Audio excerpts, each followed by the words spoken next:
Улсын хэмжээнд хөгжлийн бэрхшээлтэй хүүхдүүд хамруулдаг цэцэрлэг ганцхан байдаг. Энэ нь цэцэрлэг яслын сувлын 10 дугаар цогцлбор юм а. Энэ бидний харагдаж байгаа балгас бол цэцэрлэг 10 дугаар цогцлборын өмнө нь үйл ажиллагаа явуулж байсан газар 5 жилийн өмнө нураасан байгаа. Үүнээс хойш 10 дугаар цогцлборын хүүхдүүд өөрийн гэсэн үйл ажиллагаа явуулах цэцэрлэгийн байргүй байсан. Ингээд өнөр бүл асрамжийн төвийн зүүн жигүүрт 3 ангид 120 гаруй хүүхдийг багтааж үйл ажиллагаагаа явуулсаар байгаамаа. Тэгэхээр цэцэрлэгийг барихад бол нийтдээ 5.3 тэрбум төгрөг шаардлагатай гэж цэцэрлэгийн удирдлагууд бол хэлж байсан. Гэвч энэ оны төсөвт тухайн 2018 оны төсөвт цэцэрлэгийг барихад 2.5 тэрбум төгрөгийг санхүүжилтийг суулгасан байгаа. Энээс 800 сая төгрөгийг нь энэ ондоо олгохоор болсон. Үүнээс үзэхэд бол цэцэрлэгийн зөвхөн суурийг тавиад өнгөрөх үү гэсэн асуулт урган гарч байгаамаа.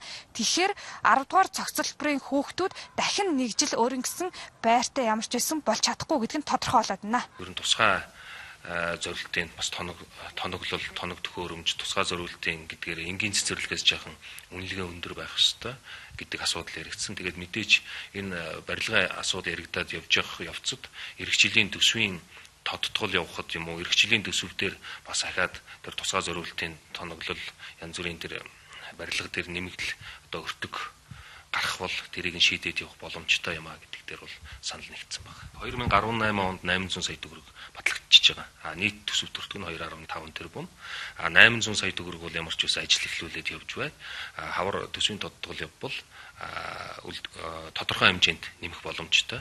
2.5 тэрбум төгрөг бол яг энэ ийм судалтай ортой цэцэрлэгийн хувьд бол хамгийн өндөр үнэлгээгээр ингээд баталсан юм аа гэдэг асуудлыг бол сангийн яамнаас мэрэгжлийн хүмүүсээс бол биднэрт мэдээлэл өгсөн байна.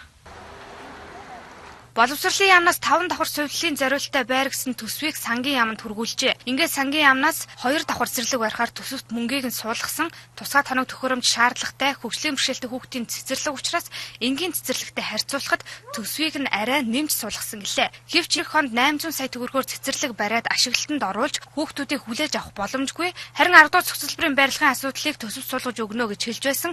Засаг дарга тайлбарыг өглөө. Тэгэхээр нийслэл өөрөө сая 300 хүн амтай. Тэгээ энэ хүн амын маань бараг тал хувь нь бол хүүхэд байгаа болж байгаа юм тохиолдолд бид нөгөө хөгжлийн бэрхшээлтэй хүүхдийн цэцэрлэгээс асуул маш чухал. Тэгээ би эрхлэгчийн хүлээж аваад асуудлыг ярьсан улсын төсвөрт бол зардал нь суудсан байгаа. Хэрвээ зардал нь хүрэлцэхгүй байх юм бол 18 оны төсвийн тодтголоор хаш нэмж нэ. Ямар ч юм нийслэлд бол энэ цэцэрлэгийг барих ёстой гэсэн байр суурин дээр байгаа улсын төсвөр суулгуулсан байна. Лантон тохой төрийн бас байгууллагаас ижидийн орон нэртэй хүүхэд хамгааллын төв хүүхдийн цэцэрлэгийг 5 сарын дотор барьж байсан. Гэтэл төр засаг улстай ганцхан байдаг хөгжлийн бэрхшээлтэй хүүхдийн цэцэрлэгийн асуудлыг 5 жил шийдэж чадаагүй.